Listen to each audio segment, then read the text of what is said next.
Okay, so are we ready to dive in?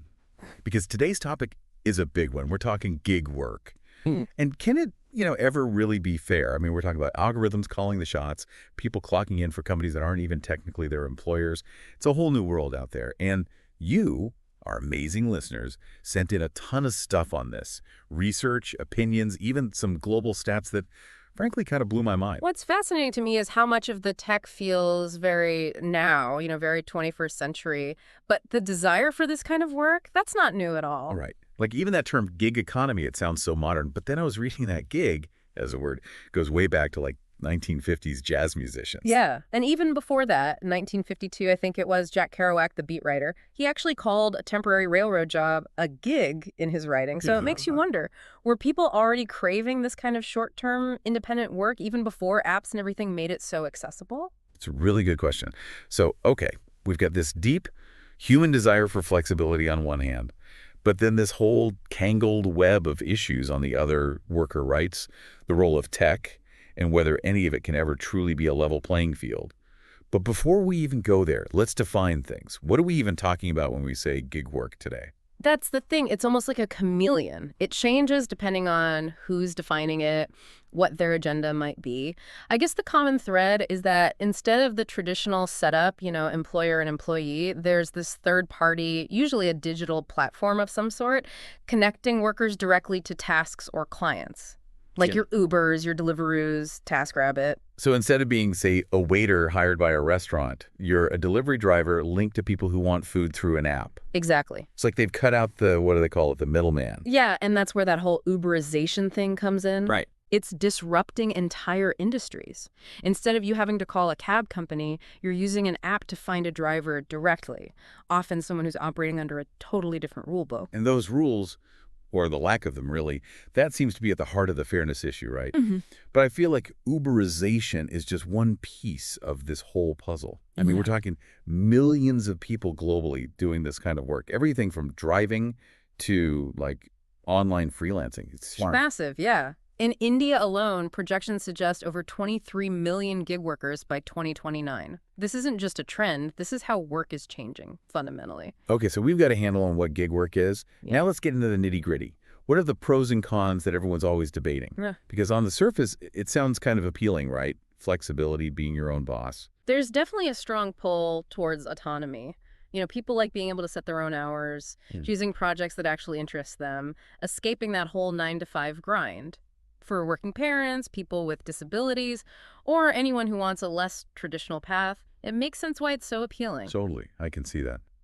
But a lot of what we've been reading also paints a pretty stark picture of the downsides. And this is where things get, I don't know, ethically murky, to say the least. I mean, the big thing that jumps out is that there's no safety net, right? We're talking about stuff most people in traditional jobs just expect: health insurance, paid time off, even just knowing for sure that you'll get a paycheck and how much it'll be. Yeah, it's a trade-off a lot of gig workers are dealing with. You get the freedom, the flexibility, but it comes at a cost, and that cost is security a lot of the time. If you get sick, need time off, or there's some unexpected expense, those safety nets people rely on, they often just aren't there. And then there's that whole other layer of, I don't know what to even call it, exploitation almost.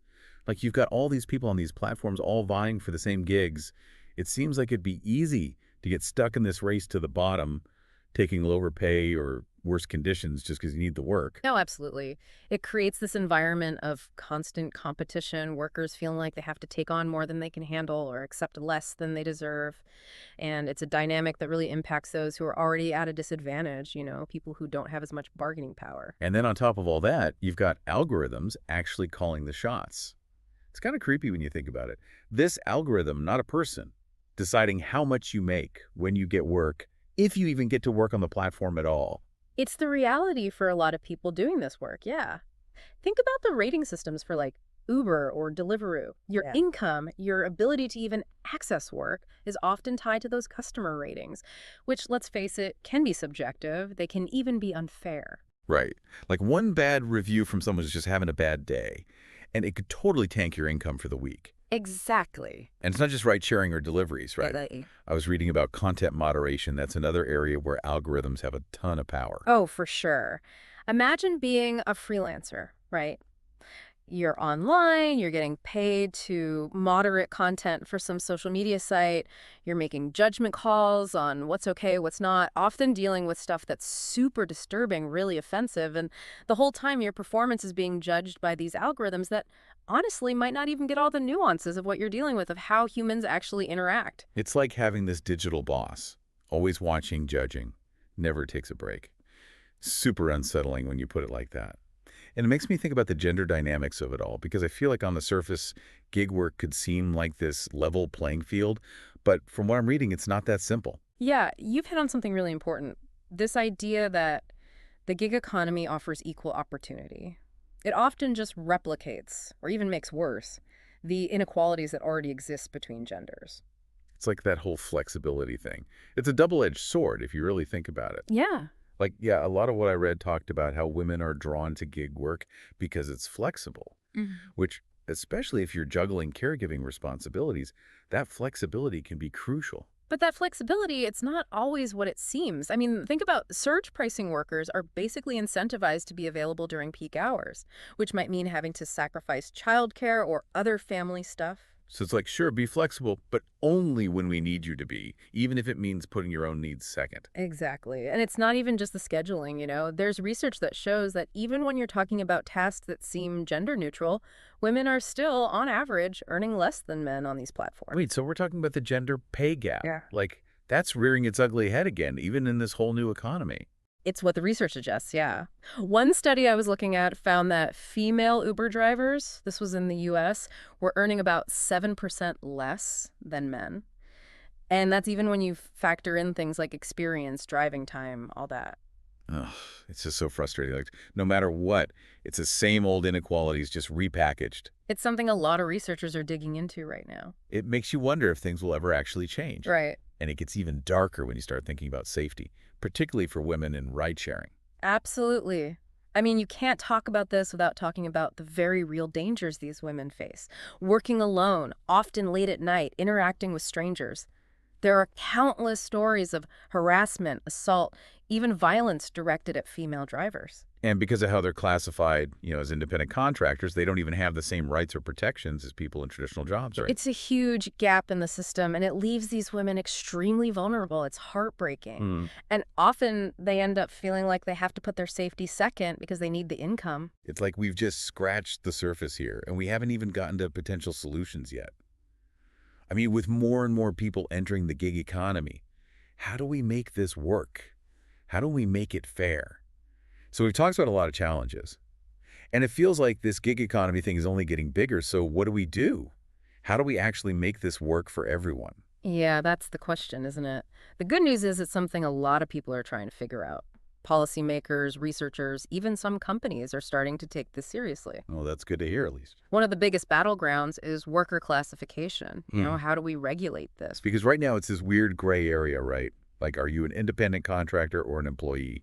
And that distinction makes a huge difference when it comes to things like benefits, legal rights, all of that. Exactly. And one idea that's gaining some traction is creating almost like a third category for gig workers because they don't really fit neatly into either of the existing boxes. Interesting. So it's like acknowledging that this is its own thing. Right. And that could mean a lot of things. Maybe it's setting up portable benefits systems. So instead of your health insurance or retirement savings being tied to one company, it follows you regardless of who you're doing gigs for.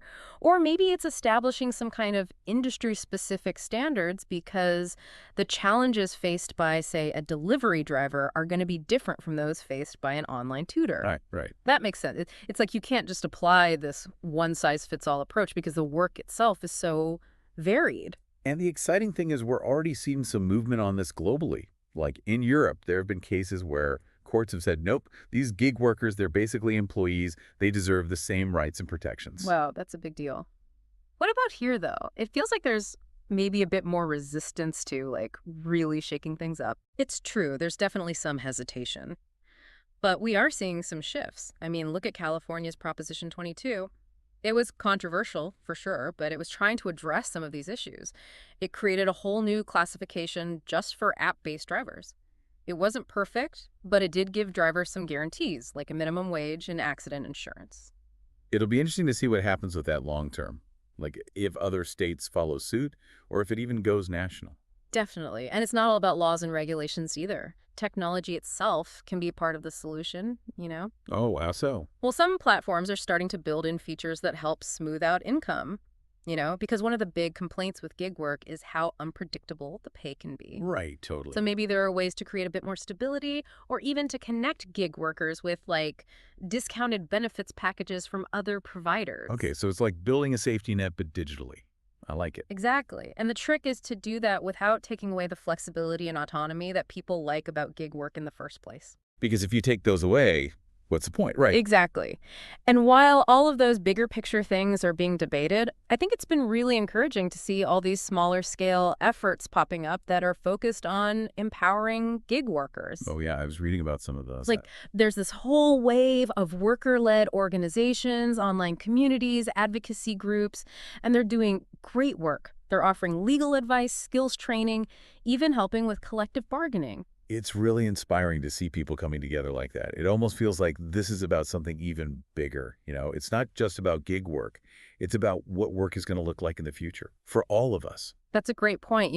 We've gone from the history of this kind of work all the way to like these huge questions about the future. And the thing is, a lot of it comes down to the choices that we make collectively. And on that note, as we wrap up this deep dive, we want to hear from you, our listeners. What kind of future do you want to see? One where technology helps everyone, or one where it just makes the same old problems worse?